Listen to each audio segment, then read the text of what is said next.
Eh, Muchísimas gracias a los organizadores por la oportunidad de estar acá. Muchísimas gracias por la invitación. Yo he traído una presentación un poco en el contexto de qué cosa hemos avanzado en los últimos años en el Perú, qué cosa y cuáles son los retos que tenemos todavía hacia adelante. Entonces, creo que el tipo de letra está un poco distinto de como lo veo yo. No suelo ser tan guachafo, créanme. Pero creo que así lo está leyendo el PPT. Igual, creo que lo que importa son los gráficos y se los voy contando un poco. Esta es la evolución del PBI per cápita del Perú en un contexto largo, vamos a ver los últimos 70 años. Y lo que tenemos son varias décadas, 3 décadas, en donde no hubo crecimiento económico, donde el PBI per cápita, comparado con otros países, estuvo estancado. Entonces, si se fijan, el Perú, con respecto de Chile, con respecto de Corea del Sur, estaba más o menos igual hacia los 80s, esto es el 85, y luego nos sacan una ventaja enorme en las siguientes décadas. El Perú se quedó estancado y recién a partir de los 90 empezamos a crecer un poquito y agarramos más velocidad a partir de los 2000 con esta caída fuerte que hemos visto en el 2020. Pero básicamente fueron 3 décadas de malas políticas económicas que no permitieron que el Perú creciera cuando otros países del mundo estaban cerrando brechas de pobreza, estaban creando más clase media. ¿Cuánto tiempo nos sacaron? Fíjense, es el PBI per cápita del Perú comparado con el PBI per cápita de Chile. Si recuerdan, en el 85 estábamos igual, pero luego en los últimos 30 años Chile empieza a crecer a tasas mucho más aceleradas y llega casi a duplicar el PBI per cápita del Perú hacia el año pasado. ¿Cuánto tiempo nos falta para ser igual de ricos que el chileno promedio? Bueno, ¿cuánto tiempo nos falta? Dependerá, pues, si crecemos más rápido o más lento. Si crecemos, por ejemplo, al 6%, ¿no? Súper optimista, seríamos como el chileno promedio en el 2034. Como el chileno promedio es hoy, no como el chileno, no los alcanzaríamos, no seríamos igual en el 2034, sino seríamos igual de ricos que lo que fue el chileno promedio del 2020. Nosotros en el 2034. Eso creciendo al 6. Creciendo al 3, vamos a poner un poco más negativo, en el 2050. Y creciendo al 2 en el 2066. Ser igual que como el chileno fue en el 2020. Entonces, hemos perdido un montón de tiempo y hay que empezar a cerrar esta brecha en serio. Yo tengo una hija de 3 años que recién acaba de cumplir. Ella ya va a ser pues cuarentona, acercándose a los 50, cuando el Perú sea igual que Chile en términos de per cápita, igual que Chile del 2020. Creo que deberíamos poder aspirar a hacerlo mucho mejor. Mucho mejor. Ok. ¿Cuáles son los pilares que yo creo han contribuido al crecimiento económico de los últimos años y que debemos seguir profundizando para cerrar las brechas? El primero, creo que es obvio y que todo el mundo coincide, en eso sí no hay ninguna discusión, es responsabilidad macroeconómica. Nadie quiere déficits fiscales abultados, nadie quiere inflaciones descontroladas, ¿no? Nadie quiere eso. Todos estamos de acuerdo en que tener un banco central competente, tener un ministerio de economía ordenado y responsable es fundamental para el crecimiento, es la base del crecimiento.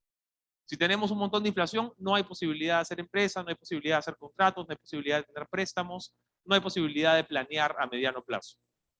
Entonces, lo primero, responsabilidad macro. Y felizmente, en eso sí nos sacamos muy buena nota. Eso sí lo tenemos check. Responsabilidad macro, check. Apertura al mundo, que sostengo que es el segundo pilar de nuestro sistema.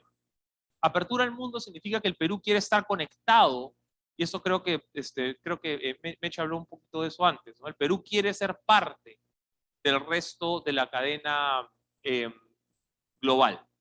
El Perú quiere recibir y enviar productos, el Perú quiere recibir y enviar inversiones, el Perú no quiere ser pues un jugador que se mire el ombligo. El Perú no es un país, y ningún país en el siglo XXI es autosuficiente. Necesita otros productos, necesita enviar sus propios productos para crecer. Y eso lo hemos conseguido sobre todo a partir de la década de los 2000 con tratados de libre comercio. El tercer pilar es la libertad económica.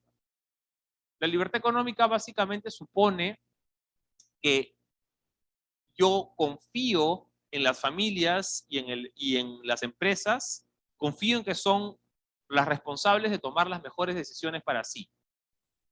Yo confío en que el individuo, la empresa, sabe qué cosa es lo mejor para para él mismo o para ella misma.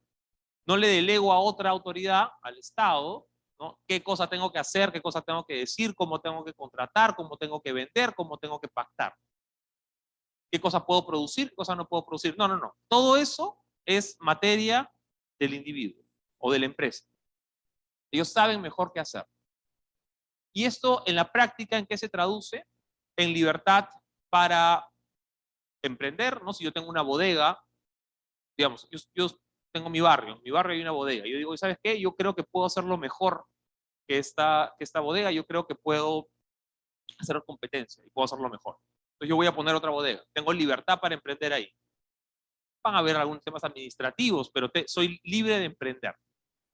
Y yo puedo poner esa bodega y en mi bodega yo puedo decidir si contrato con esta persona o no y en qué términos.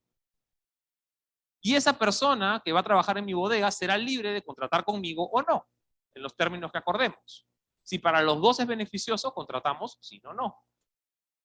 Y los consumidores serán libres de comprar en mi bodega o no, y yo seré libre de venderles en las condiciones que yo crea que son convenientes. Todos acá estamos libres. El pacto es, si a ti te beneficia y a mí me beneficia, entonces entramos en el acuerdo, y si no, no. Y luego podrá venir alguien y decir, oye, yo lo puedo hacer mejor que tú. Yo voy a poner una bodega que te haga competencia a ti. Libre competencia. Entonces, todos estos, digamos, un ejemplo cortito, pero todos estos espacios de contratación, tipo de venta, competencia, no son todos estos, ese es el corazón del sistema. Estamos confiando en que las personas y las familias saben lo que es mejor para ellos mismos. Va a haber algunas excepciones, pero son precisamente eso, son excepciones. Son mercados donde hay monopolios naturales, mercados donde hay fallas de competencia, mercados donde entran algunos reguladores, ¿no? Donde entran las OSIs, OSITRAN, OSITEL, OSINERC, a veces donde entra Indecopi, ¿ya? Pero son la excepción. La regla general es la libertad. Y eso, yo no soy acá abogado o filósofo, pero eso tiene un fin en sí mismo también. Más allá de las buenas consecuencias económicas, hay un fin en sí mismo en la libertad económica. Así como queremos libertad política y queremos diferentes libertades sociales por sí mismas, la libertad económica también es un derecho en sí mismo. Más allá de las consecuencias que pueda tener. Siguiente punto, democracia e institucionalidad. Esa es quizá la pata donde más hemos fallado, donde más trabajo tenemos. Fortalecimiento de partidos políticos, fortalecimiento del Congreso, ¿no? Obviamente mejor trabajo dentro del Ejecutivo. Y no solamente dentro del sector público, cuando hablamos de institucionalidad hablamos de todo el ecosistema. Estamos hablando también de los gremios empresariales, estamos hablando de las universidades, estamos hablando de todas las organizaciones, ¿no? Civiles, estatales, ¿no? Que formamos sociedad y que tenemos que, en ciertos casos, seguir fortaleciendo y mejorando, ¿no? Cuando no funciona eso es cuando tenemos los espacios pues, de ineficiencia, de corrupción, que ya conocemos. Entonces, aquí es quizá esta es la pata donde más espacio tenemos para mejora. Y el quinto y último punto es el rol del Estado. Un rol del Estado bien definido. Un Estado que no se meta a hacer lo que no le compete y que haga bien lo que sí le compete. ¿Qué cosa le compete al Estado? ¿No? Cierre de brechas, igualación de oportunidades, garantía de derechos, infraestructura, salud, educación, seguridad, justicia, agua, todo eso le compete al Estado. No, de repente no proveerlo directamente, pero sí garantizar que hay una provisión adecuada. No tiene el Estado literalmente que poner el colegio o poner el hospital, pero sí tiene que garantizar que se tenga acceso a un buen colegio y a un buen hospital, sea público o privado. Eso sí le compete al Estado. Entonces, ¿qué cosa no le compete más bien? Entrar en estas pues aventuras empresariales que conocemos, ¿no? Tener la aerolínea, tener la refinería, ¿no? Tener estas cosas en las cuales ya hemos tenido malas experiencias en el pasado y que vamos a ver con un poquito más de detalle más adelante. Espero que la letra se vea bien a pesar de esta... fíjense, con con el cambio de concepción que hemos tenido en el Perú en los últimos años, esto es la tasa de crecimiento promedio en un periodo más o menos largo, del 75 al 92 y del 93 al 2019. Tasa de crecimiento del PBI. Pasamos de cero, básicamente no crecimos en promedio anual del 75 al 92, es decir, un acumulado de cero también, a el primer lugar de crecimiento de la región en el periodo 93-2019. O sea, no es del quinto al tercero, no es del séptimo lugar al quinto, no, del último al primero. Eso es el día y la noche. Es otra cosa. Estamos hablando de un cambio casi cualitativo. ¿Ya? Entonces, no quiero, claro, acá hay un tema de constitución detrás, hay un tema de cambio de filosofía, pero hay temas también coyunturales, ¿no? Tuvimos un buen ciclo de precios en el 2011, 2012, 2013, pero fíjense que otros países también lo tuvieron, ¿no? Cuando el precio sube, ¿no? de los commodities, también se beneficia Bolivia, ¿no? Con el gas, se beneficia Chile con el cobre, se beneficia Colombia con el petróleo, Ecuador con el petróleo, Brasil y México también, ¿no? Argentina también es un gran exportador de commodities. Entonces, cuando suben los precios, todos se han beneficiado. Pero el Perú quizás es el que mejor lo supo aprovechar. Las condiciones estaban. Entonces, no, esto es bien importante. Pasamos de último a primer lugar. Y aquí, más allá de opiniones, este es dato. A largo plazo, la mejora sostenida de la productividad es lo más importante. Y voy a tratar de hacer ese punto en las siguientes láminas. Pero si queremos realmente mejorar la calidad de vida de la población, ensanchar clase media, dar acceso a servicios, la única manera de pagar eso es con más productividad. No hay otra. Podemos mejorar algunas cosas en el camino, ¿no? Podemos hacer algunos cambios regulatorios para mejor, siempre se puede. Pero al final, lo único que te cambia la vida es mayor productividad del país. Porque todo lo que queremos, educación, salud, para los trabajadores, más protección social, ¿no? Las gratificaciones, las CTS, las vacaciones, todo eso solo se puede pagar con más productividad. Si no, no se puede, no hay de dónde pagarlo. Nadie lo va a pagar por nosotros. Y si pedimos prestado, vamos a tener que repagar en algún momento. Entonces, no hay manera, podemos repartir el pastel de 85 maneras distintas, pero tenemos que hacerlo más grande. Y la única manera es con más productividad. Uy, se me volvió el ojo. Problema del formato del PPT. Voy a hacer solamente un punto acá, ya que es el primero, olvídense de eso. Con el cambio de constitución, una de las cosas más importantes, digamos, se mantiene la economía social de mercado, ya, pero uno de los temas que cambió fueron muy, muy importantes es la autonomía, el fortalecimiento de la autonomía del Banco Central. Ya estaba antes en la 69 que el Banco Central era autónomo, eso es cierto. Pero una de las diferencias centrales es que con la Constitución del 93 se prohíbe explícitamente que el banco dé préstamos al Tesoro Público. Eso sí se lee acá bien. Está prohibido de conceder financiamiento al erario en la del 93. Y acá dice, el banco puede efectuar operaciones o convenios de crédito para cubrir desequilibrios transitorios.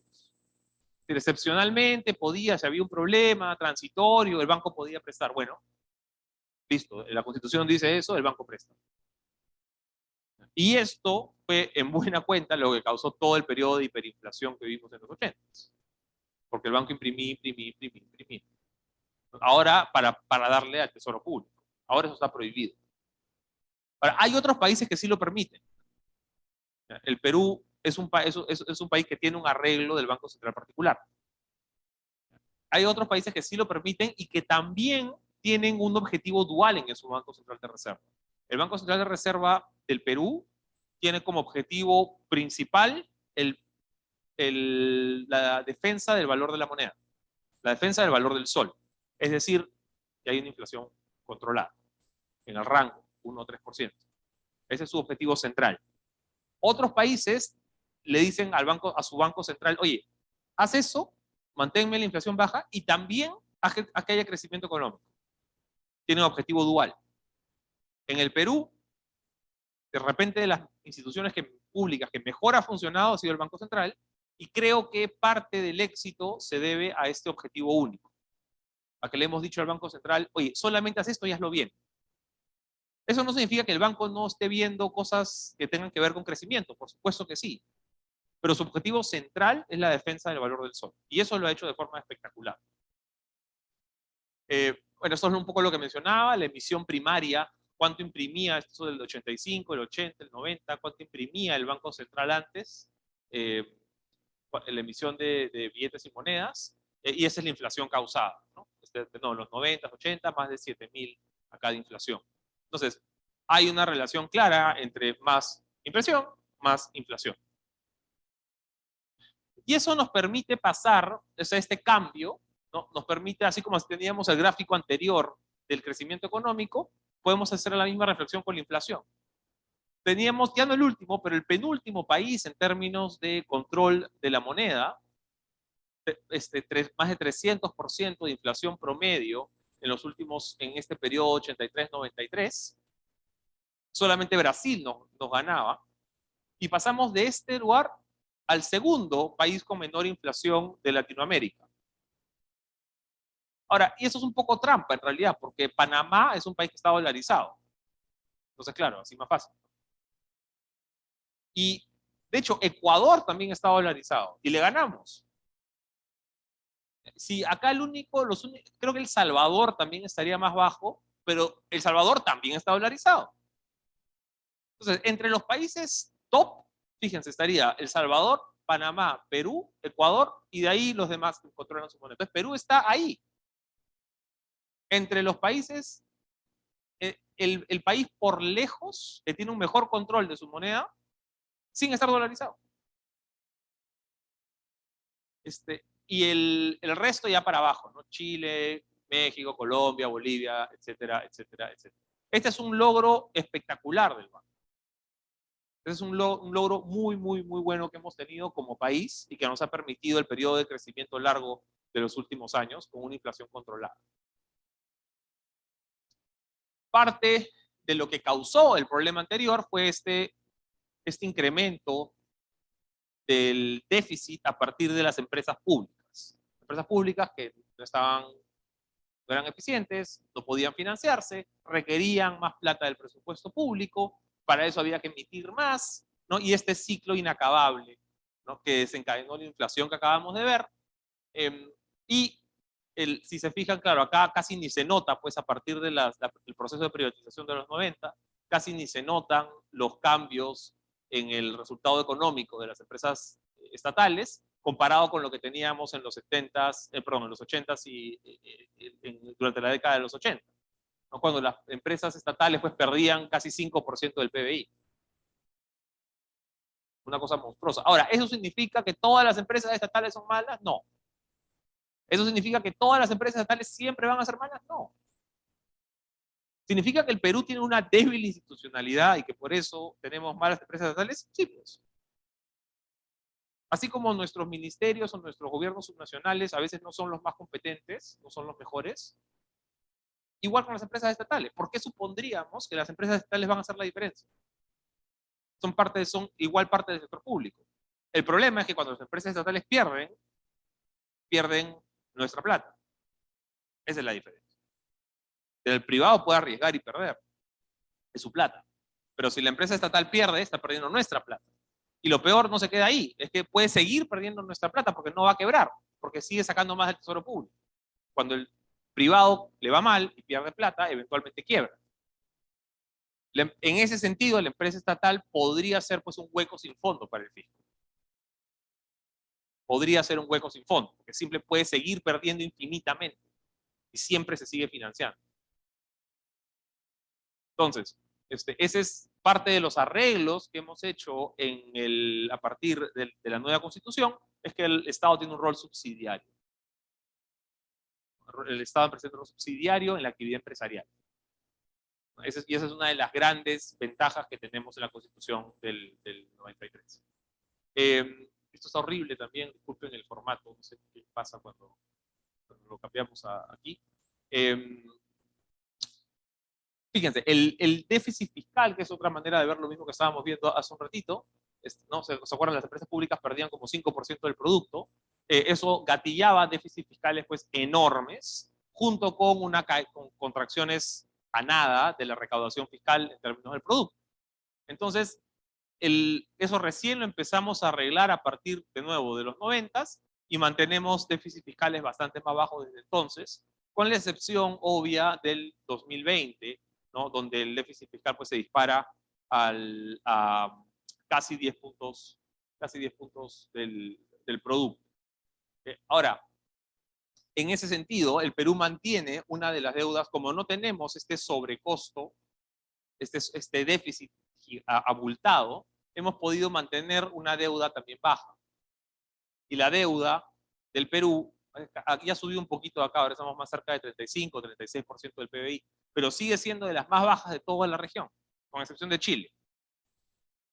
Entonces, el Perú no tiene un problema hoy de deuda. De hecho, tiene una deuda baja, relativamente baja para el nivel de desarrollo. Yo tenía un amigo, me decía que él hacía, tenía algunos gira de inversiones con algunos con europeos, y para empezar les decía, oye, mira este país, mira las variables macro. No te voy a decir qué país es, tú adivina. Mira, inflación promedio acumulada los últimos 20 años, 2%. Deuda pública, 32%. Grado de inversión. Tipo de cambio estable los últimos 20 años. ¿No? Adivina qué país es. Los europeos le decían Bélgica, es Alemania, Japón, Suiza. No, ese es el Perú. ¿Cómo va a ser el Perú? Sí, así de estable y así de sólido macroeconómicamente es este país. O sea, tiene niveles de solidez macro de primer mundo, comparable con el primer mundo.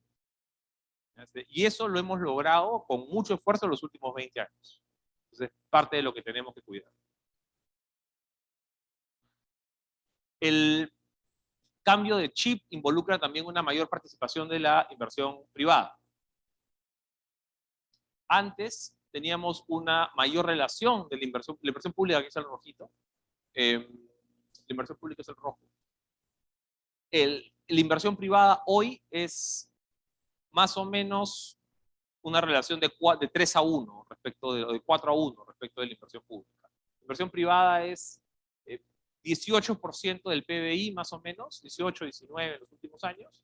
Inversión pública es más o menos entre 4 y 5. ¿Qué significa eso?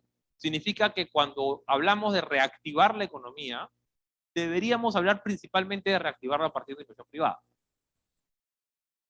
No significa que la inversión pública no sirva. Por supuesto que sirve. La inversión pública es importantísima para cerrar brechas. ¿Cómo vamos a cerrar las brechas de infraestructura, de educación, de salud, justicia, seguridad? Necesitamos más inversión pública. Y inversión pública de buena calidad. Pero ese es su objetivo. El objetivo de la inversión pública es cerrar brechas. El objetivo de la inversión pública no es promover, estimular la demanda agregada. Eso viene como subproducto, viene como agregado, todo muy bien. Pero si hablamos de movimiento económico, lo central es la inversión privada, que pesa 4 veces más. Y que además tiene como eje, tiene como el objetivo central el movimiento económico. Entonces, hay que separar algunas de esas cosas, porque desde algunos espacios se dice, no, tenemos que reactivar y para eso agarremos más inversión pública. Eso es parcialmente cierto. Porque la inversión pública ni pesa tanto, y el otro problema que tenemos, que vamos a ver un poquito más adelante, es que es bien difícil de moverla, porque sabemos todos los problemas que tenemos con la paralización de obras, etcétera, etcétera. Entonces, el movimiento económico real está en la inversión privada. Y son cambios de paradigma y cambios de chip a veces. Fíjense, en el caso de Bolivia, que es algunos hoy pues se quieren acercar al modelo boliviano. En el caso de Bolivia, les decía ahorita, la inversión privada en el Perú es más o menos 18% del PBI. En Bolivia no llega al 10, 8, 9%. Con lo cual, su nivel de dinamismo económico va ralentizando, ¿ya? Y sus desequilibrios macro van creciendo, porque dependen mucho de inversión pública.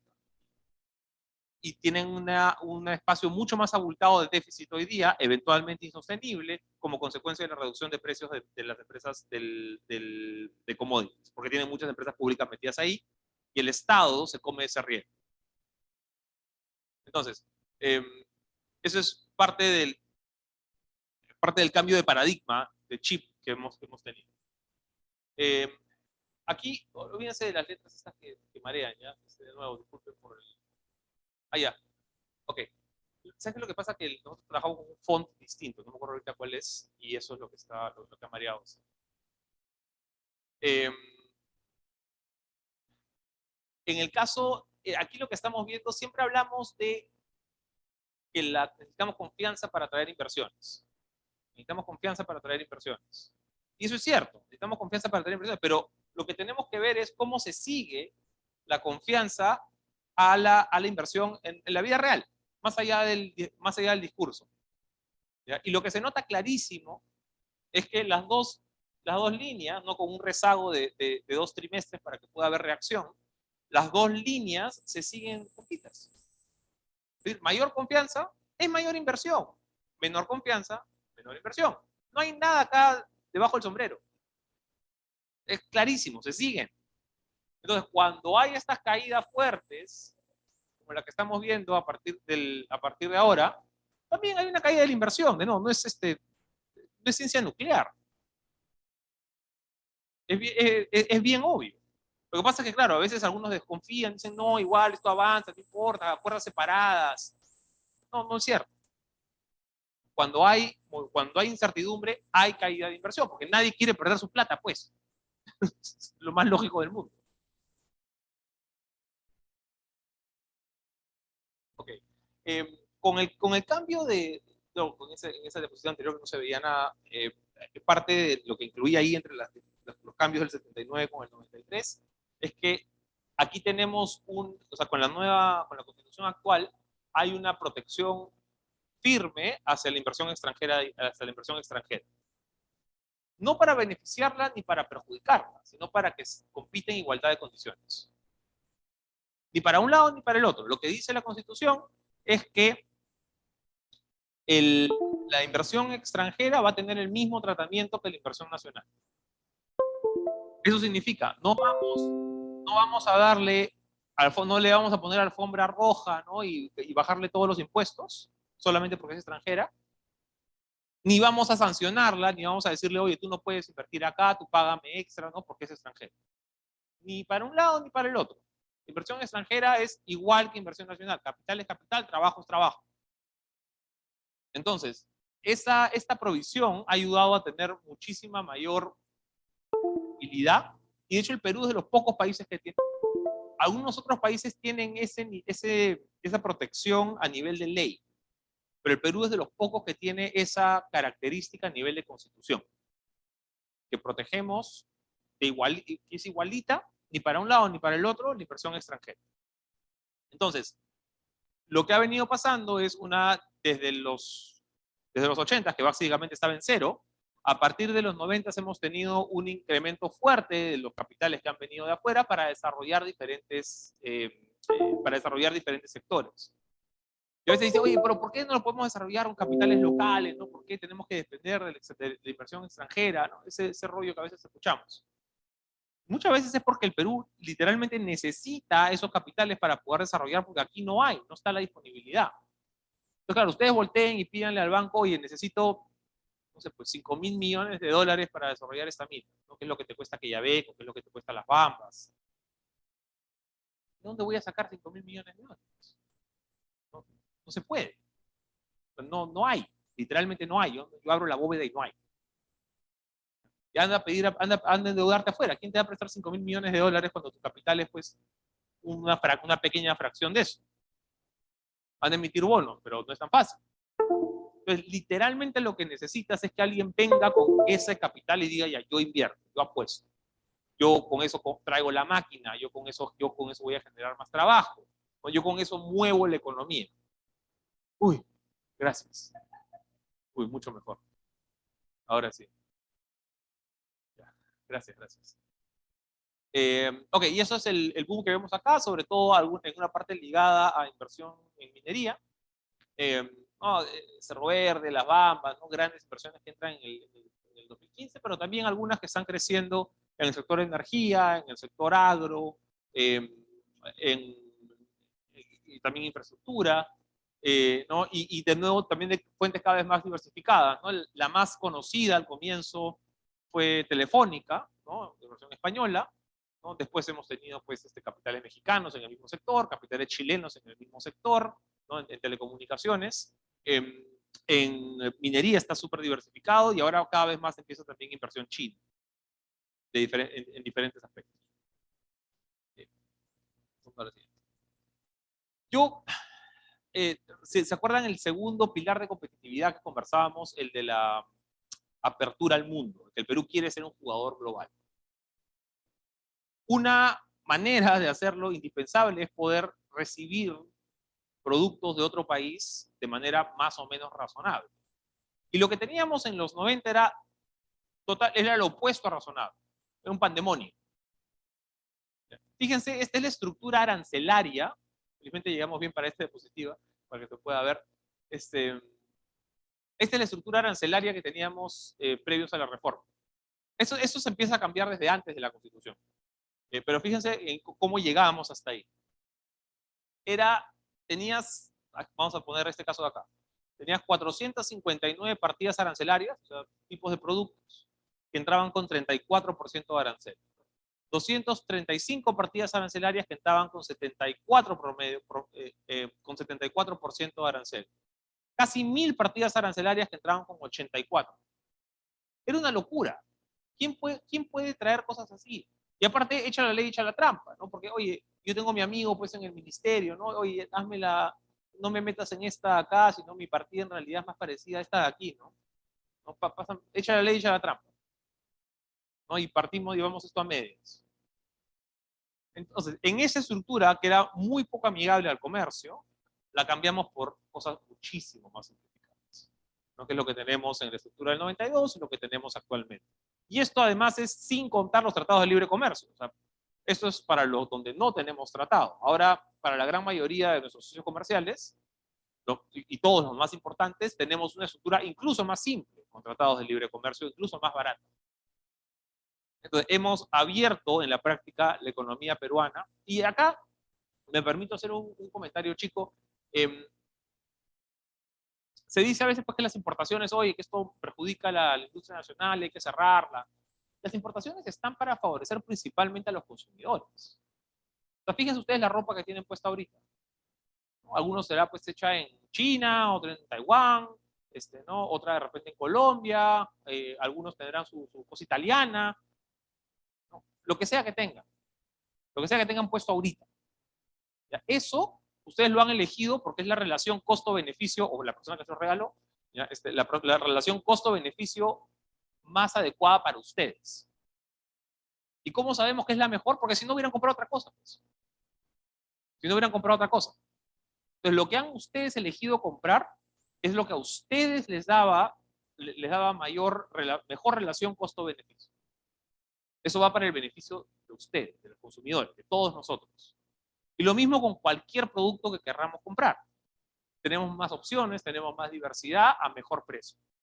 Y si no queremos comprar ese producto y queremos comprar el nacional, compramos el nacional, no hay ningún problema. Pero la cosa es darle las oportunidades para que tengamos todos mejores opciones de compra. De paso, las importaciones producen también mayor competitividad local. Pregúntenle ustedes a un dentista cuántas cosas, cuántos productos, cuántos insumos importados tiene y cuántos de fabricación nacional. O al agricultor, de dónde viene su fertilizante. ¿No? La maquinaria, los insumos que necesitamos para manufactura, para minería. Todo eso, o mucho de eso, viene de afuera. Vamos a empezar a producirlo nosotros mismos. De repente, en algún momento, si alguien quiere y somos competitivos, bacán. Pero las importaciones, tanto de consumo como de bienes de capital, como de insumos, benefician a la industria local, benefician al consumidor local. Y eso es parte de lo que hemos aprendido, creo, en los últimos años. Entonces, aquí es un poco lo que les comentaba, ¿no? Un incremento fuerte de las importaciones como porcentaje del producto, ¿no? Eran 10% en el 85, ahora son más cercanas al 26%. Eh, Importaciones por países de origen, ¿no? Estados Unidos, China, fíjense, de China, las importaciones que vienen de China han crecido por 35, pero eso no es solamente un fenómeno local, obviamente, ¿no? China ha multiplicado sus exportaciones al resto del mundo. Y en exportaciones, misma historia, también pasamos de números por debajo de 20 al 34% del producto en exportaciones al 2005. Para China, un salto pues cuántico, ¿no? 25 veces más exportaciones en el 2020 que lo que teníamos en el 2000. ¿No? Es una cosa, es otro rollo. Entonces, estamos hablando acá más o menos unos 50.000 millones de dólares en exportaciones. Eh, Esto lo vimos hace un ratito. Ok, y aquí quería llegar. Eh, este crecimiento económico, a veces este rollo de hoy ha beneficiado a los, ¿cómo era? Los más pobres son más pobres y los ricos son más ricos. Eh, ya, pero hay que verlo con números. Y acá lo que hemos hecho es agrupar a toda la, distribuir a toda la población nacional, a todas las familias en 10 grupos. Desde los más pobres aquí hasta los más ricos acá. Entonces el 10% más pobre, el 20% más pobre, el 30% más pobre, etc. Y acá es el 10% más rico. Y nos preguntamos cuánto mejoró su nivel de gasto por hogar, o cómo cambió, no necesariamente mejoró, cómo cambió su nivel de gasto por hogar en estos periodos. 2004, 2019 y hacemos un aparte 2004-2020 por efectos de la crisis, ¿no? Para poder separar el efecto de la crisis económica. Y lo que tenemos es que en el decil más pobre, en el 10% más pobre, su gasto creció más del 60% en este periodo. En el decil más rico, el gasto creció 9% y si incluimos 2020, cayó. En todo lo que se ve lindo es esta curva. Es una curva bien clarita, que lo que apunta es a mayor igualdad en el gasto. Los que tenían menos crecieron proporcionalmente más. Los que tenían más, no es que no crecieron, con excepción de este decil en el 2020, no es que no crecieron, sino que crecieron proporcionalmente menos. Es decir, y esa es una de las maneras de ver igual, de ver evolución de la igualdad o desigualdad, como quieras ver. Puedes ver Gini, puedes ver otro ratio de deciles, todos te cuentan la misma historia. ¿Ya? Y la historia es, el crecimiento ha sido inclusivo. Hemos tenido, proporcionalmente, las familias pobres se han beneficiado más que las familias ricas. Y eso está bien, así es como tiene que ser. El agua ha subido para todos y ha subido un poquito más incluso para las familias proporcionalmente más pobres. Oh, y como consecuencia, la tasa de pobreza, pues como conocemos, ha caído muchísimo desde el 2004 hasta el 2019, ¿no? Casi 40 puntos porcentuales, y tenemos este incremento del 2020 de 10 puntos que espero se puedan revertir en unos 3 o 4 años. Ahora, la anterior todos la conocemos, todos conocemos la tasa de pobreza. Esta quizás es un poquito más interesante y es la evolución por niveles económicos. Y acá me voy a tomar la libertad de hablar de clase media. Yo sé que si hay sociólogos en la sala me van a decir, no, clase media es un concepto que abarca mucho más. Yo sé, ya, pero vamos a tratar de simplificarlo y vamos a ver solamente ahorita puramente economicista. Puramente economicista. Y vamos a decir que vamos a tomar la metodología del BIT, que es hace este ejercicio, eh, y distribuye a las familias en estas cinco categorías. Condición de pobreza, condición de vulnerabilidad, clase media y clase alta. Condición de pobreza, estamos hablando de aquellos que tienen menos de $5 por persona por día. No es exactamente lo mismo que lo del INEI y por eso los números no son exactamente iguales, ¿no? INEI, si recuerdan, pobreza es no poder ganar la canasta básica de consumo en función a los precios que hay en la macrozona. Esto es tener menos de $5 por día ajustados por precios por persona. Eso es pobreza. Clase vulnerable es entre 5 y 12. Clase media es entre 12 y $62 por persona por día. Y clase alta es más de $62 por persona por día. Ahí a veces veo a varios que sacan su calculadora a ver dónde cae.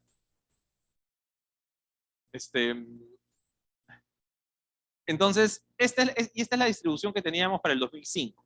Fíjense, pobreza casi 50%, clase vulnerable casi un tercio, poquito más de un tercio, clase media 17, clase alta 1.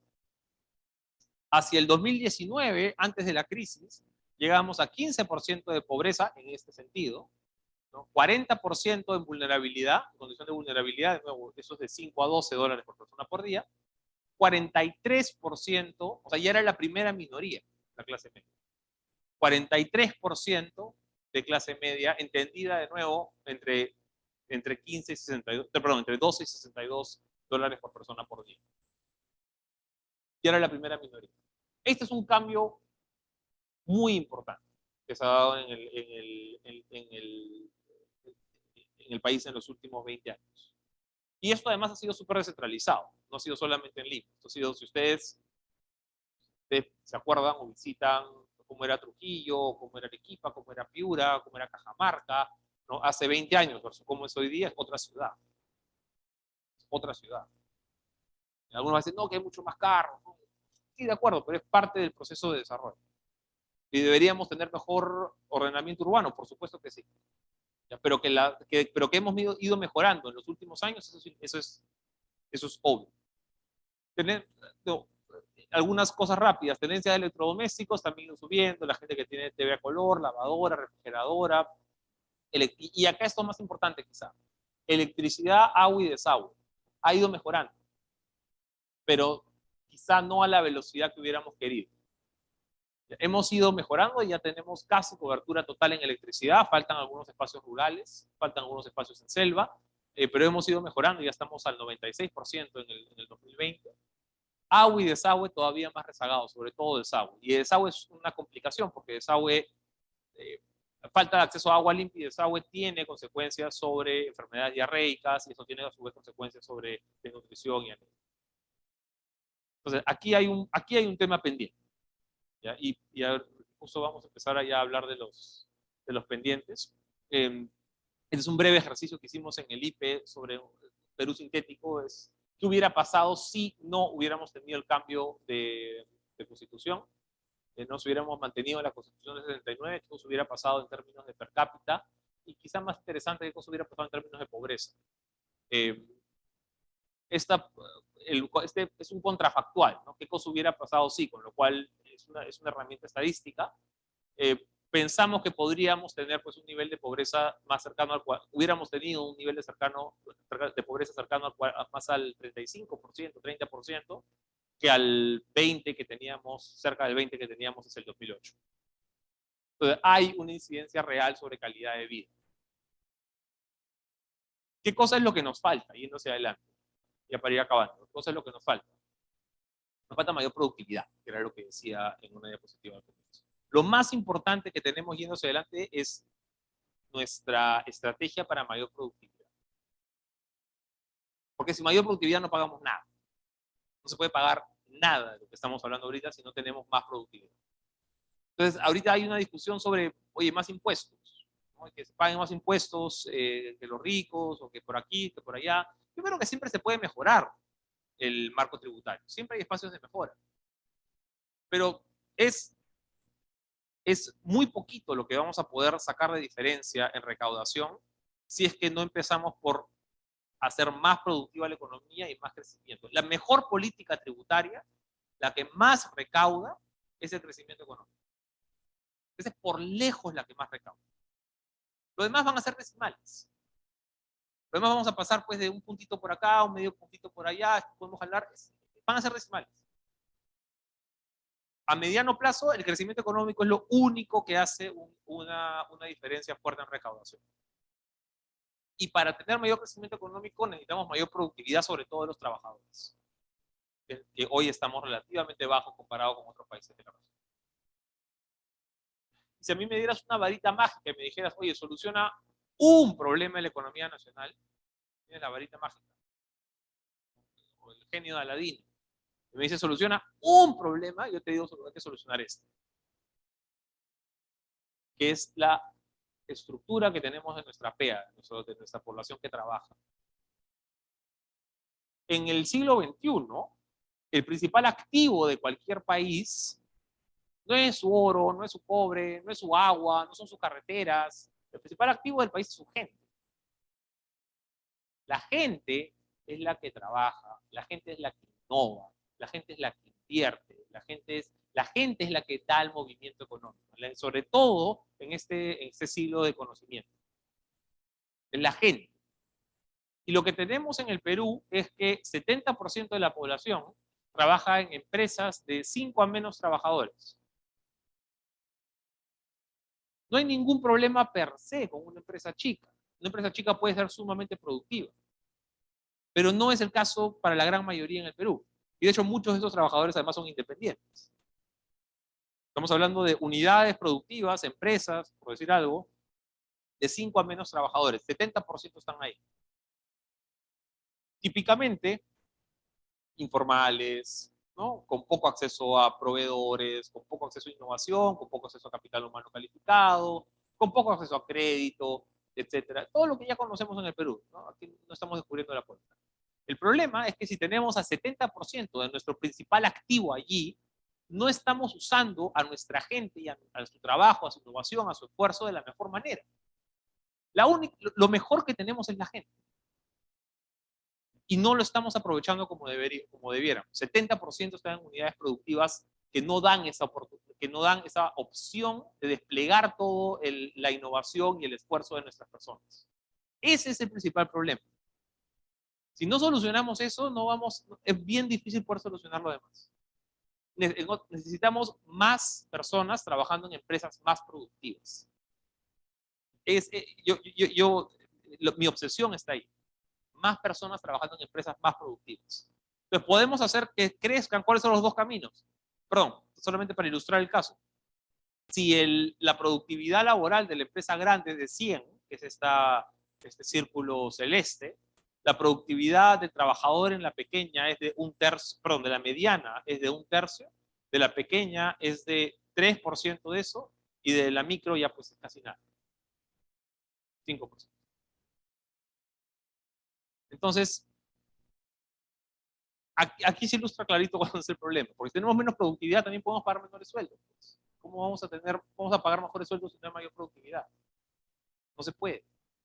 Entonces, y toda la discusión de salario mínimo, de los beneficios sobre costos, es importante, pero lo más importante es la productividad. ¿Ya? ¿Cómo hacemos que más personas sean más productivas en mejores empresas? Los dos caminos complementarios es, uno, necesitamos que las micro crezcan. Necesitamos que las micros sean más, y es la historia de siempre, ¿no? ¿Cómo hacemos que las micros sean más atractivas, que puedan tener mejor un sistema tributario que las incentive, ¿no? Un sistema laboral que las incentive? Yo ahí tengo algunos temas, no me quiero detener demasiado, pero ese es parte de la estrategia, ¿no? Que las micros pasen a ser pequeñas, las pequeñas medianas y así sucesivamente. El otro camino es que, complementario, es que más personas que están trabajando hoy en micro o independientes pasen directamente a trabajar en una mediana o en una grande. O sea, ya no es que la micro necesariamente crezca, ese es un camino.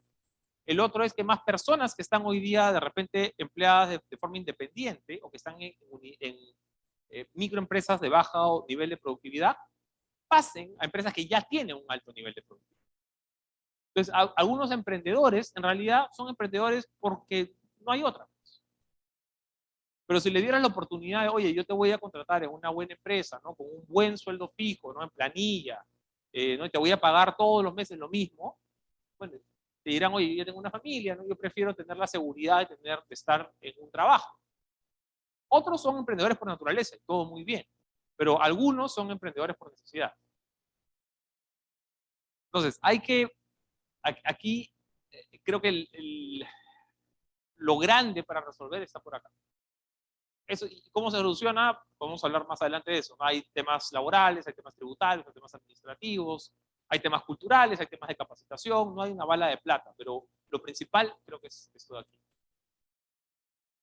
Ya para ir acabando, el otro tema grande, yo no creo que es el principal, no, el principal es el anterior, ¿ya? Pero otro tema grande es inversión pública, infraestructura, servicios públicos. El Estado hoy día es la mejor gestión pública, es uno de los grandes asuntos que tenemos pendientes. La inversión en infraestructura, sabemos, más de 100.000 millones de soles, y que como porcentaje de ejecución, en realidad ha ido bajando. ¿Y por qué ha ido bajando? Porque el Estado, perdón, porque el Estado parece más o menos incapaz de gastar más de 30.000 millones de soles. Entonces, no importa cuánta plata le tires, sigue eso, la maquinaria estatal solamente puede gastar 30.000 millones de soles. Entonces, claro, tú le sigues subiendo el presupuesto, pero no importa, porque es como si tú tuvieras una máquina que te da pues 1.000 botellas al día. Entonces tú le puedes poner cierta cantidad de plástico que te da las 1.000 botellas. Le puedes duplicar la cantidad de plástico, te sigue dando 1.000 botellas. Le pongo todo el plástico del mundo, te sigue dando 1.000 botellas, porque no puede producir más, no importa la cantidad de insumo que le des. Es un poco lo mismo con el presupuesto. Yo le puedo tirar toda la plata del mundo al Estado, pero si no tengo capacidad de ejecución, no importa. Entonces el Estado está atracado con esos 30.000 millones de soles que tiene de capacidad el aparato público para invertir, y desde ahí nos salimos. Entonces, claro, cuando a mí me dicen, oye, necesito más plata para cerrar brechas, no vamos a subir impuestos para cerrar brechas, me parece monstruo. Pero, ¿con qué Estado? ¿Con el mismo que no puede invertir a pesar de que hay más plata? Entonces, primero hablemos de cómo solucionamos esto. Primero hablemos de cómo mejoramos esa máquina. Compramos otra, le ponemos repuestos, no sé. Pero ese es el problema. No necesitamos más plástico, necesitamos mejorar la máquina. Ok. Eh, Hay proyectos emblemáticos que están atracados, esto lo sabemos, también burocracia estatal, ¿no? Chavaimoch, Majesiguas, la línea 2 del metro avanzando a paso de tortuga, pero avanzando, la longitudinal de la sierra, autopista del Sol, eh, etcétera, etcétera. Entonces, esto es parte de lo que tenemos pendiente y esto tiene que ver con cierre de brechas. Esto sí es parte de lo que tiene que hacer la gestión pública. El gran problema para avanzar, institucionalidad baja. ¿No? Si no tenemos buena institucionalidad, es bien difícil movernos hacia adelante. Y el Perú acá, bueno, mal de mucho consuelo de tontos, ¿no? Pero la región en general es poco institucional. Fíjense, comparado con México, Brasil, Colombia, esta es nuestra posición en el ranking del Foro Económico Global, puesto 94 entre 141 países. Chile es el único de la clase que se saca buena nota. Eh, Curiosa dada su situación actual, pero es el único de la clase que se saca buena nota aquí. Eh, y si no tenemos esto, va a ser bien complicado ir hacia adelante también. Porque lo que necesitamos para avanzar en todo lo anterior son acuerdos políticos, acuerdos sociales, diálogo, entendimiento, ¿no? Estabilidad, predictibilidad, reglas claras. Y eso es lo que nos falta. ¿Ya? Nuestro nivel de institucionalidad todavía es bajo. Y acá hay tanto culpa del sector público como también hay responsabilidad del sector privado, de instituciones privadas. Acá esto es un juego de dos. Eh, Bajo satisfacción con los servicios públicos, carreteras, educación pública, salud pública. Aquí está, creo, parte la esencia de muchos de los problemas políticos que tenemos hoy día parten de acá y de una demanda absolutamente justa por mejores condiciones, por mejor salud, por mejor capacidad, por mejor infraestructura, por mejor educación. Ahora, esto depende en buena parte del sector público. Eso es lógico. Y creo que en Chile, por ejemplo, el proceso que tuvo allá, eso no se supo canalizar de manera adecuada. Si queremos avanzar, necesitamos un mejor servicio civil también. Es bien difícil avanzar cuando nuestros ministerios, nuestras unidades, nuestras 1.849, creo que son distritos, no están todos operativos, no tienen todas las capacidades para desarrollar expedientes. Es bien complicado avanzar con un sector público, con solucionar las brechas que vimos anteriores si el sector público no es eficiente. Para eso necesitamos un mejor trabajo de servir. Es parte de las brechas que tenemos. Entonces, un poco en la estructura de esto, hemos avanzado un montón, pero falta bastante todavía. Y hay que empezar a separar qué cosa es lo que ha funcionado, qué cosas ha funcionado para nuestro beneficio y qué cosa hay que corregir. Yo creo que no podemos caer ni en el bando de, oye, no hay que tocar nada, todo está perfecto, porque estamos viendo que no. Ni en el bando de, tiremos al niño con el agua sucia. y empecemos todo de cero, porque tampoco, hay cosas que sí han funcionado. Entonces, separar el uno de los otros, los unos de los otros, es lo más importante la tarea más importante que tenemos. ¿Qué cosa funcionó? ¿Qué cosa no funcionó? ¿Y cómo corregimos lo que no ha funcionado? ¿Sí?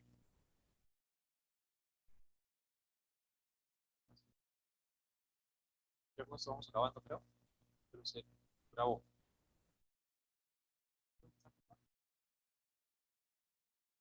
Ya, esa es la última. Perdón. Sí, no. Listo, ahí. Ya, con eso acabamos. Eh, yo al comienzo, hace ya como 3 horas y media, les presenté una diapositiva 70 años atrás sobre el crecimiento económico del PIB per cápita comparado con otros países ¿no? Ajustado por paridad de poder de compra, ¿no? Cómo había evolucionado el Perú en términos de riqueza promedio por ciudadano desde 1950 hasta ahora. Y veíamos que Chile había estado igual que nosotros en los 75, no había sacado ventaja, Corea del Sur, de hecho, no sé si notaron, pero el gráfico hubiéramos tenido que proyectar hasta el segundo piso, tercer piso, porque se salía del eje. Ahora quiero hacer el mismo ejercicio, pero hacia adelante. O sea, ya no mirando hacia atrás, sino escenarios hipotéticos hacia adelante con el mismo espíritu. PDI per cápita, ajustado por paridad de poder de compra, ¿no? Es decir, sin tomar en cuenta diferencias en precios. Y tomar qué cosa podría pasar con diferentes escenarios de crecimiento para el Perú. Fíjense con el 2%. Vamos a asumir 2% de crecimiento por 30 años. ¿Ya? Desde ahora hasta el 2050. Bueno, al 2% seríamos tan ricos como es República Dominicana hoy día.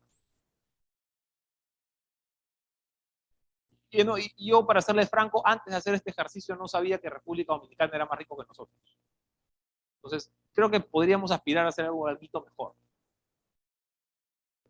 Al 3% por 30 años, seríamos parecidos a Chile un poco. Chile está un poquito por abajo, pero digamos parecidos a Chile, un Bulgaria, es un país periferia de Europa más desarrollada, si quieres, al 3% por 30 años.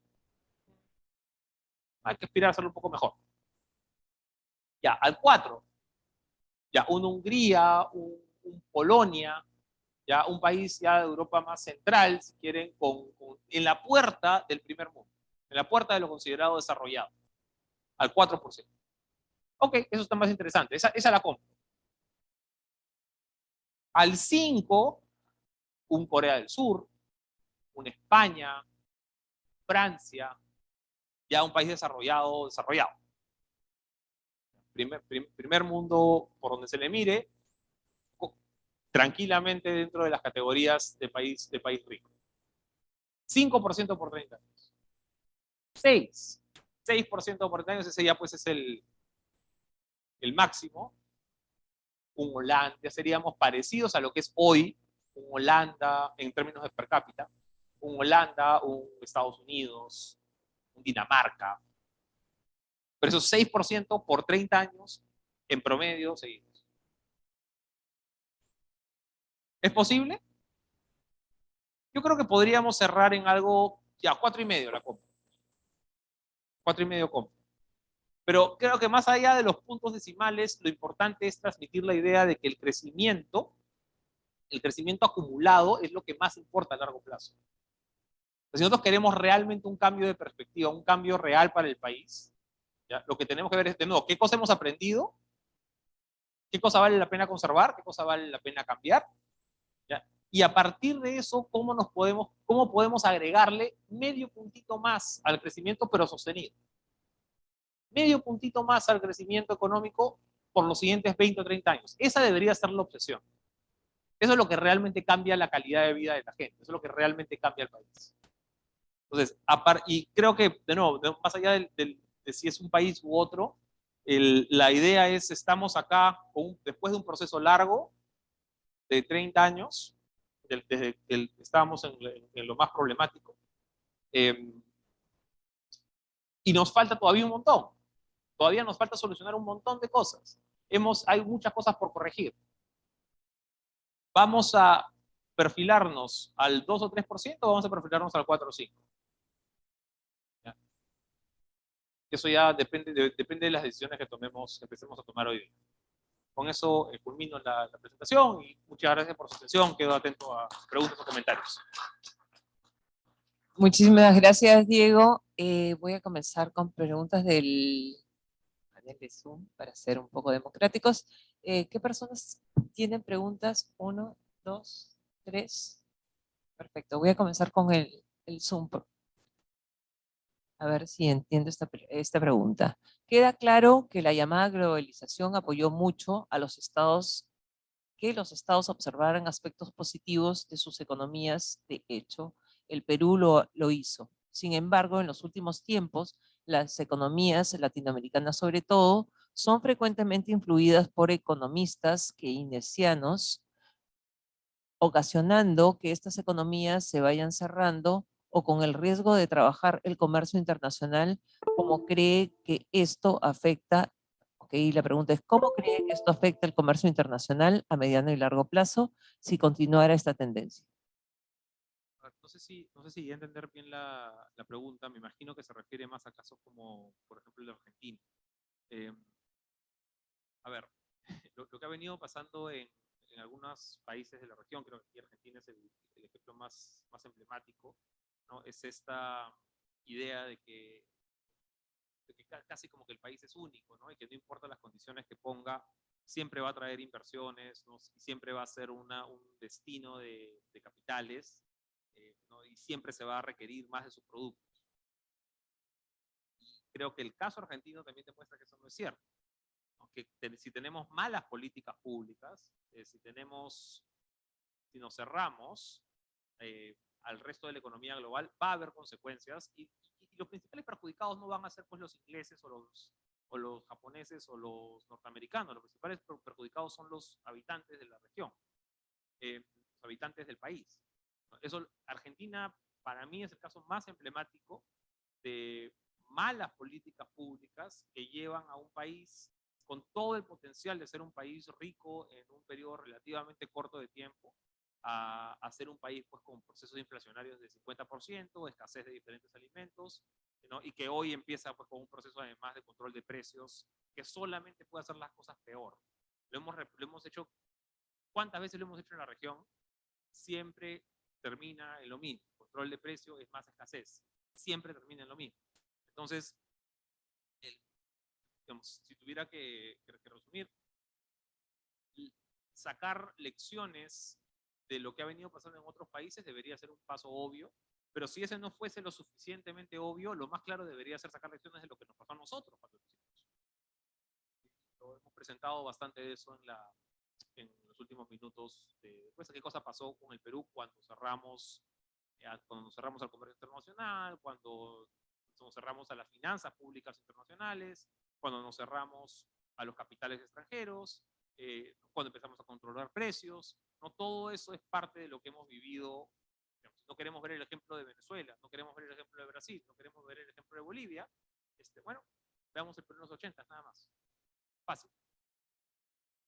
Acá hay otra pregunta de Mosi Aguirre. Pregunta, ¿el ingreso del dinero del exterior por la gran salida de peruanos podría haber sido la estabilidad o incluso el alza de estos valores? Actualmente existen 3 millones de peruanos en el exterior. El ingreso de dinero del exterior por la gran salida de peruanos podría haber sido la estabilidad o incluso el alza de estos valores. Actualmente hay 3 millones de peruanos en el extranjero. A diferencia de otros países de la región, el Perú no es un país donde las remesas vayan a hacer mucha diferencia en la balanza. Eh, hay otros países, digamos, relativamente más chicos, ¿no? Salvador, por ejemplo, muchos países de Centroamérica y el Caribe, en donde, bueno, y crecientemente, lamentablemente, Venezuela, ¿no? Donde el envío de remesas hacia el país sí empiezan a hacer, sí hacen diferencia en variables macro.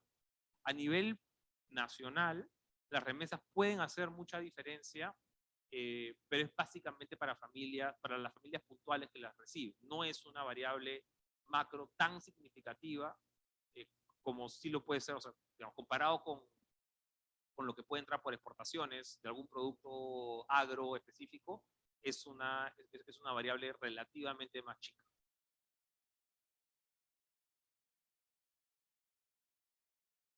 Gracias. Acá tenemos una pregunta. Muchas gracias por la exposición que nos acabas de dar. Mi pregunta, bueno, son dos preguntas. He visto el gráfico de proyección que habías hecho en los próximos 30 años si el Perú continuaba un crecimiento continuo y estable, pero obviamente sabemos que crecimiento económico no es lo mismo que desarrollo económico. Entonces, mi primera pregunta sería si es que un caso continuo de esos 30 años continuamos estables, ¿cuándo el Perú podría ser un país desarrollado? Y mi segunda pregunta es, asimismo, como has proyectado esto por los próximos 30 años, ¿qué tanto daño nos haría a la economía peruana en caso si se logre un cambio de constitución? Ya, son dos buenos puntos. A ver, lo primero respecto de crecimiento y desarrollo. Yo sé que siempre hay esta tensión entre ambas palabras, pero yo, de repente, equivocado, pero yo no encuentro muchos países en donde no hayan ido de la mano. ¿Ya? Es bien complicado encontrar un ejemplo de un país que haya tenido un proceso de crecimiento alto eh, y que tenga, por lo tanto, un PIB per cápita alto y que no sea un país con buenos estándares de vida. Es muy difícil encontrar uno. Eh, o viceversa, ¿no? Un país donde haya habido una caída fuerte del PIB per cápita y que eso no haya venido de la mano con peores condiciones de vida. Digamos, en el primer caso, de repente, pues uno tendría que irse a algunos países en el Medio Oriente, ¿no? Bien específico, para decir, oye, acá hay un PIB per cápita alto, ¿no? Pero hay una concentración de la riqueza bien alta también, y por condiciones sociales y qué sé yo, no se vive, ok. Pero son excepciones. ¿Ya? En la gran mayoría de países donde ha habido un crecimiento económico fuerte, las condiciones materiales de vida como uno quiere entender desarrollo siempre ha mejorado. Y no, viceversa, ¿no? Si uno ve el colapso para algo cercano, ¿no? El colapso del PIB per cápita de Venezuela, eso ha venido de forma inmediata de la mano, ¿no? Con un colapso de la calidad de vida y cualquier cosa que se considere desarrollo en el país.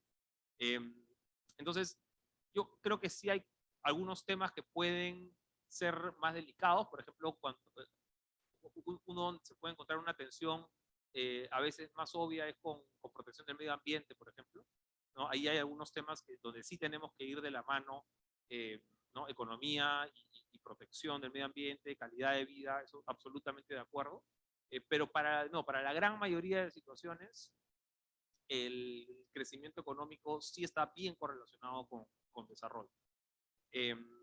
Ese es respecto al punto 1. Respecto al punto 2 del cambio de sistema, creo que mencionaste Asamblea Constituyente. Yo creo que eso es hoy la principal espada de Damocles que tiene la economía peruana. Yo creo que sí hay cambios que se pueden hacer en la Constitución, pero probablemente, y se deben hacer en la Constitución, pero probablemente están más ligados a la parte de representación política, relación entre poderes del Estado, ¿no? Hoy se discute, pues, ahorita lo de la vacancia, la confianza, la censura, ¿no? Yo creo que podríamos ir más allá y hablar de repente de una descentralización más efectiva, podríamos hablar de un sistema bicameral, ¿no? Todas estas son cambios constitucionales, pero que además creo se deberían hacer dentro de la misma Constitución. Deberían tener, la Constitución ya ha tenido, no me acuerdo cuántas, 20 y pico modificaciones desde que empezó, y con el proceso correspondiente. Eso es parte de lo que deberíamos estar conversando. Y si hay alguna propuesta ajena a estas, ¿no? Y que tiene que ver más con manejo económico, perfecto. Presentémosla, discutámosla, veamos si encuentra el consenso en el Congreso, pero identifiquémosla. ¿Por qué? ¿Para qué? ¿Cuál? ¿Cuánto cuesta? ¿Se puede hacer? ¿No se puede hacer? Porque decir, oye, cambiemos todo, creo que es uno de los riesgos más grandes que tenemos hoy día como país.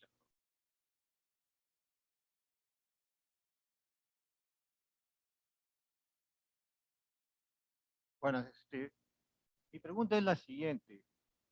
Usted ha señalado que la confianza que genera un país va ligada a la inversión, ¿cierto?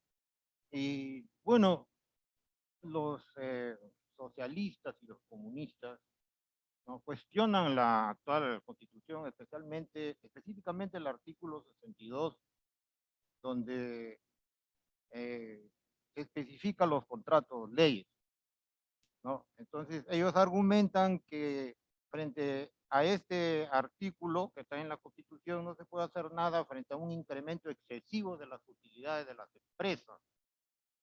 Yo quiero que usted me explique si esto es cierto, ¿no? Porque entiendo de que este artículo es la base para que los inversionistas inviertan acá en el Perú. A ver, hay diferentes cosas. Primero, a veces separar distintas maneras de contratar. A veces a lo que se refieren cuando dicen, oye, me impiden que haya más utilidades, están hablando de los convenios de estabilidad tributaria, ¿no? En el caso minero, que ya son relativamente pocos, ya no quedan tantos, ya han ido expirando. Y uno de los motivos por los cuales no hay tantos es porque cuesta. O sea, cuando vamos a un convenio de estabilidad tributaria, estamos hablando de 2 puntos porcentuales extra que pagas de impuesto a la renta. O sea, puede ser bastante costoso. Pero yendo más al punto de fondo, ¿no? Esto de que las utilidades, ¿no?, y el exceso de utilidades, ¿cómo le dicen? La sobreganancia, ¿no? ¿No? Que es un concepto que a mí no me gusta mucho, porque si hablamos de sobreganancia, podemos hablar de sobrepérdida también, ¿no? Pero eso no lo uso. Claro, sí, ¿no? Pero ese es ahora, hay uno de los temas centrales y que no mucha gente entiende, es que en el caso de la minería, ¿no?, que es uno de los que más se discute, el régimen el cambio de régimen que hubo a partir del 2011 cuando salió Humala puso tasas de progresividad bien interesantes. O sea, básicamente, a ver, ¿qué cosa paga la minería? La minería paga impuesto a la renta regular, 29.5%, como cualquier otro, ¿no? No paga los dividendos, no paga, bueno, repartición de utilidades para los trabajadores, si quieres contarlo ahí, pero tiene dos cosas especiales adicionales. Uno es las regalías, ¿no? Y dos, el impuesto especial en la minería. Los que tenían convenio de estabilidad tributaria cuando pasó la norma pagan gravamen especial. Pero la gran mayoría, como mencionaba, paga impuesto especial en la minería. La característica interesante de tanto la regalía como el impuesto especial es que son impuestos progresivos. Es decir, mientras mayor sea el margen operativo, muchas veces gatillado por mayores precios, tiene que ver con eficiencia también, pero principalmente con mayores precios, más porcentaje se va sacando de la ganancia. Igualito que como pasa con el impuesto a la renta de cuarta y quinta, ¿no? Yo pago al comienzo 0, ¿no? Después creo que voy a, no sé si es 8, 15, 20 y 30%. Me parece que son así las cosas. Yo voy pagando cada vez más por el exceso, ¿no? Voy pagando más porcentaje, conforme voy ganando más, ¿no? Y ahora el ministro habla de incrementar todavía un poquito más el último tramo.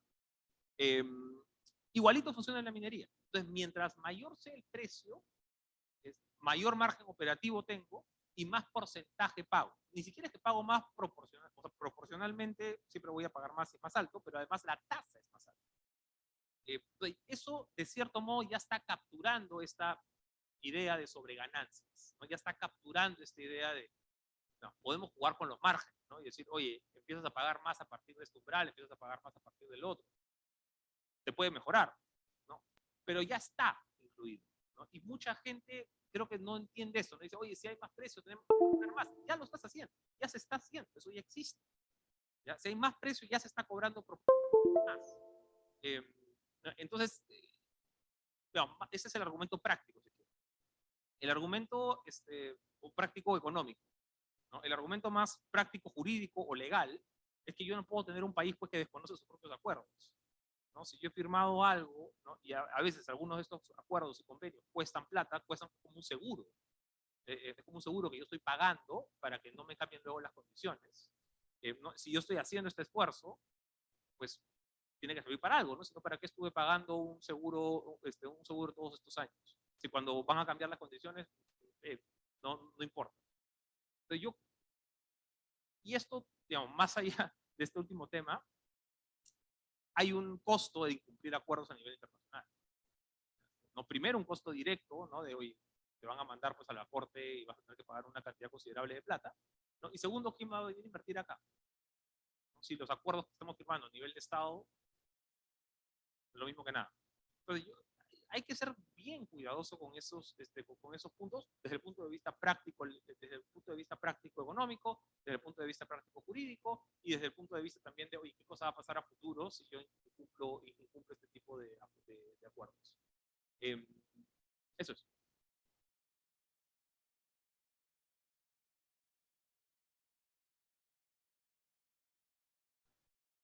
Es cambiar las reglas de juego del contrato. Sí. Como vimos en la primera parte, los contratos son uno de los ejes fundamentales de la economía social del mercado. Cumplimiento de los contratos. Yo creo que siempre se puede renegociar, pero una renegociación es de dos partes, ¿no? Oye, si yo estoy de acuerdo y tú estás de acuerdo, ¿no? Nos ponemos de acuerdo y podemos cambiar esto, bacán. Oye, si yo no estoy, si hemos pactado eso, pero tú quieres cambiar las cosas y yo no estoy de acuerdo, entonces nos vamos a otro lado a definirlo. Pero es que eso es, o sea, digamos, incluso más allá de la parte legal, eso es lo lógico. Es lo lógico. O sea, si hemos pactado A, tú quieres hacer B, y yo no estoy de acuerdo, bueno, tendrá que hay un tercero lo tendrá que definir, ¿no? Y probablemente me dé la razón, ¿no? Si tú querías hacer otra cosa, ¿no? Pero por eso es muy importante el Estado de Derecho, ¿no? Por eso es muy importante que los acuerdos puedan, o sea, que haya predictibilidad sobre que los acuerdos que se han firmado, sea la gran multinacional o sea el pequeño negocio, no importa. La cosa es que quien sea que haya firmado un acuerdo pueda estar seguro de que ese acuerdo se va a cumplir. Independientemente si mi contraparte es el Estado o es mi proveedor, yo tengo que estar seguro que lo que yo firmo, lo que yo acuerdo, se tiene que cumplir, y si no se cumple va a haber consecuencias y voy a estar compensado, ¿no? Si no, no hay economía de mercado. Si no, no hay negocios, independientemente de quién sea mi contraparte. Entonces, yo creo que desde el Estado tenemos que dar el ejemplo.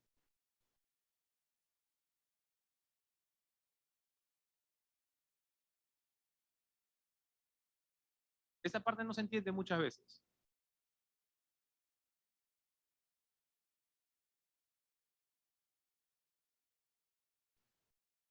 Justamente eso es lo que tratamos de buscar en este foro, recibir argumentos sencillos que nos permitan un poco rebatir todas estas historias, ¿no?, que escuchamos y nos invaden en las redes sociales, ¿no? Salió una información sobre Camisea que me parece muy importante también compartirla, que desde que se inicia Camisea, el Estado ha recibido 14.000 millones de dólares, mientras Camisea ha recibido 10.000 millones de dólares. A veces con cifras tan sencillas, las cifras asustan, ¿no? Y como contratos, si tú haces un contrato por tu casa, tú no quieres un incumplimiento de tu contrato, porque simplemente por tu casa la vas a defender y vas a ir a un arbitraje, ¿no? No hay ni siquiera que pensar en minería, hay que llevar las cosas más sencillas que toquen a título personal, ¿no?, tu bolsillo, tus derechos, tus valores y lo que es la ética también, ¿no? ¿Alguien más había levantado la mano? Sí.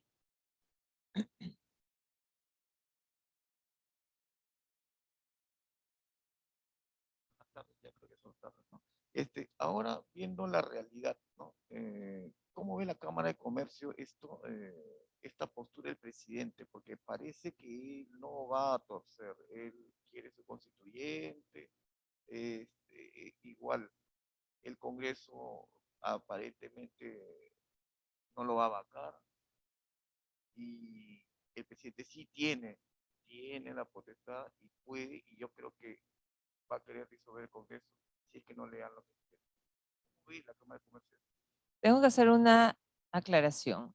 Estamos en la Cámara de Comercio de Lima, no somos la Cámara de Comercio de Lima, Yo no puedo hablar por la Cámara de pero Comercio. puede hablar por el Instituto Peruano de Economía, a quien sí representa. De hecho, preferí incluso hablar como Diego Macero. Y además no sin representar a nadie. A ver, yo creo que el mejor escenario siempre es un escenario de moderación, ¿no? O sea, el mejor escenario posible es un escenario de moderación, ¿no?, de cambios predecibles. Y si queremos hacer algún cambio de repente un poco más fuera de la caja, yo creo que siempre es posible, pero pasando por los consensos adecuados, ¿no? Y eso en el Perú, eso significa pasar por el Congreso. ¿Ya? Entonces, algunas de las modificaciones, por ejemplo, que se han pedido ahora para las facultades, yo creo que hay algunas muy interesantes. A mí me gusta, por ejemplo, esta del RUG y el RER y del régimen MIPE, tratar de hacerlos uno solo, porque parte de lo que veíamos ahí es tenemos esa estructura, ¿no? De micros que no tienen el incentivo para crecer. Yo creo que esa es una buena reforma, pero es una reforma tan grande y tan importante para millones de contribuyentes que debería pasar por el Congreso. ¿Ya? Entonces, así como hay, no por un decreto, no por un decreto legislativo. Entonces, así como esa, creo que hay varios espacios en donde sí, en donde se requiere diálogo, donde el Ejecutivo y el Congreso tienen que trabajar juntos, en un escenario de nuevo de predictibilidad, de orden jurídico, ¿no? Donde de lo que tenemos que salir es, creo, de esta mentalidad de que Congreso y Ejecutivo son enemigos, ¿no? Y están enfrentados, ¿no? Yo creo que siempre tiene que haber una relación de sana tensión a veces, ¿no? Para que haya una fiscalización adecuada, pero sobre todo tiene que haber un espíritu de trabajo conjunto. Para eso, lo más, creo que los últimos años pues han distorsionado en la mentalidad de muchas personas, ¿no? Cómo tiene que ser la relación entre el Congreso y el Ejecutivo. Y hoy estamos en un clima donde la idea pues, es de confrontación permanente, ¿no? Y al final lo que perdemos somos nosotros, porque al final, hablando de un tema, si nos quedamos en este espacio político únicamente, nunca llegamos a hacer una de las reformas de las que estábamos hablando acá. O sea, infraestructura, educación, salud, lo que quieras ver, no lo llegamos a hacer porque no hay tiempo, porque estamos muy enfocados viendo la pelea de ejecutivo-legislativo. Entonces, por eso, el mejor escenario posible es moderación y trabajo, y predictibilidad y trabajo conjunto. Se va a dar, no, ya escapa de mi capacidad de análisis político. Ojalá. Tienes una bola de cristal para el futuro, pásamelas. Bueno, en mi análisis es en base a todo lo que ha sucedido en estos años y obviamente, ya que han tocado el tema constitucional es un tema, digamos, que es si tenemos un traje grande o pequeño, ¿no? Pero no es lo que hace un cambio real para la salud y derecho a una vida mejor en las familias, porque lo que hace un cambio real es construir los políticos se dediquen a dar leyes adecuadas, es decir, vean o el Poder Judicial que no está caminando, para que caminen las cosas, en vez de discutir otras cosas, que den leyes para promover los negocios, para que las familias tengan ingresos y finalmente tengamos una infraestructura económica adecuada.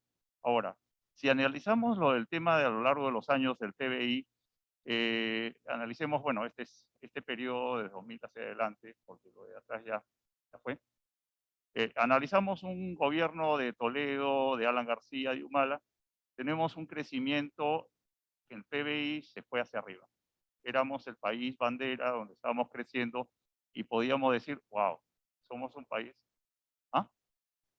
Bueno, es que tengo que hacer un análisis previo, si no hago un análisis previo no puedo hacer la pregunta. Entonces, si tenemos todo este redondeo en cuanto a que el crecimiento, ¿qué fue el factor que impulsó que hubiera capitales para que creciera? Manufactura creció enormemente. Minería, he hablado con Buenaventura, Govitz y todo lo demás, me decían, gracias, vinieron capitales que nos impulsaron.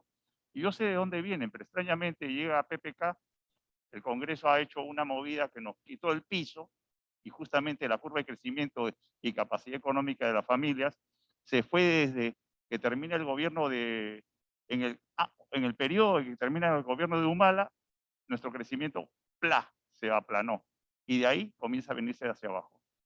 Porque teníamos un factor, hablemos bien claro, nuestros ingresos nacionales, es decir, si hablamos del Estado, tenía un promedio de más o menos 70 y tantos mil millones ¿no? Pero sin embargo había unos capitales que eran 69.000 millones, y ahora están más, y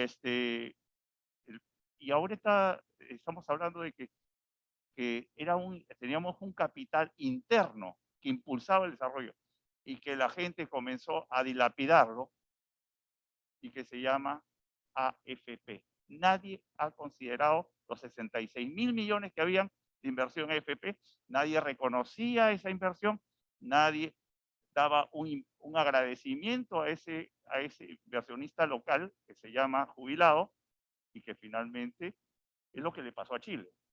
Chile se molesta la población porque crecen, gracias también al tema AFP. Y finalmente, ahora la pregunta es, ¿por qué no están pidiendo que estos fondos retornen? Porque Humala los manda fuera del país, la mitad. Los populistas liquidan y se dedican a vender televisores, porque al devolver ese dinero, llegaron a vender televisores.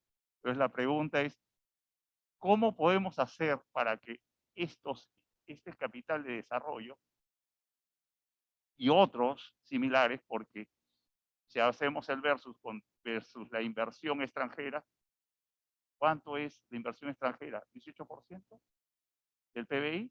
¿Cuánto era la inversión del PBI los 66.000 millones en su momento? ¿Qué es el camino que debemos tomar para que volvamos a tomar la batuta del crecimiento en estos periodos que tuvimos hasta que Humala dice? Muchas gracias. A ver, parte del tema ha sido que muchas de las grandes inversiones de capital extranjero se secaron después de Humala. Nosotros teníamos, digamos, en esos periodos, no sé si recuerdan, creo que fue 2015 a 2016, yo entrando con PPK, se inauguró, empezó a operar Cerro Verde y empezó a operar Las Bambas. Esos dos proyectos ese año nosotros crecimos 3.9%. De esos 3.9, 1.8, o sea, más o menos la mitad fue la contribución del sector minero. Y de estos, la gran mayoría fueron los nuevos proyectos en operación. Las Bambas y Cerro Verde. Eso nos debería dar una idea de cuánto pesa uno de estos proyectos grandes sobre el nivel de producción total. Empiezan estos dos megaproyectos, explicaron la mitad del crecimiento económico de todo el país durante ese año. ¿Ya? El tema es que ya no tenemos mucho más hacia adelante tampoco. Tenemos, o sea, de estos grandes megaproyectos, tenemos que Yabeco, ¿no? Que debería entrar en operación próximo año. Y después de esa dimensión, de ese tamaño, no por encima de los 4.000 millones de dólares, pronto casi ninguno, ¿no? Y el movimiento que te genera uno de estos proyectos cuando ingresa capitales es espectacular por el nivel de construcción que se genera. Entonces, minería es uno de esos casos en donde la atracción de capitales de afuera es fundamental y además tiene la ventaja de que es una actividad descentralizada, ¿no? A diferencia de otras actividades. Respecto del punto de las AFPs, a ver, en el caso de Chile, ha tenido consecuencias a veces insospechadas, ¿no? Lo que ha venido pasando en Chile, que tiene además un fondo más grande acumulado que teníamos nosotros. Por ejemplo, algunos bancos han ido retirando su oferta de productos de hipotecas a más de 20 años. Ya no se consiguen hipotecas a muy largo plazo, ¿no? Porque muchas de estas estaban no respaldadas con las inversiones de largo plazo también de las AFPs. Entonces empiezan a ver ese tipo de consecuencias más allá de la parte de liquidez y del valor del dólar. Empiezan a ver estas consecuencias grandes por mover tu mercado financiero de manera considerable. Y al final, en lo que hemos terminado hoy día, es que tenemos una proporción bien grande de cuentas que están ya en cero. ¿Ya? Y esa plata no hay manera de regresar. Esa plata ya está en la economía, ya está en liquidez. Algunos la habrán puesto en depósito a plazo fijo o en otros instrumentos financieros, otros habrán comprado el televisor. Regresar la plata de las AFPs no es una posibilidad. ¿Perdona? Yo creo que yo creo que sí deberíamos pensar en mejorar los flujos que van al sistema previsional. Y para el sistema previsional, vamos a hablar de eso todo un congreso entero, pero el problema central del sistema previsional es que no incluye a muy pocas personas. Entonces tenemos un sistema pensado para el trabajador formal dependiente. Eso es el 20% de la población. Entonces, en un mes cualquiera, el aporte AFP u ONP, no importa, en un mes cualquiera, un poquito más del 20% de la población aporta a su fondo. Entonces, el sistema pues es muy poco inclusivo. Entonces, si no tenemos, y ahí sí yo estoy de acuerdo, o sea, generar más capitales como estos es indispensable para poder pagar mucho en la infraestructura de largo plazo que necesitamos. El tema es que en el Perú tiene muy poca profundidad ese mercado por la economía informal y por el bajo nivel de productividad que tenemos.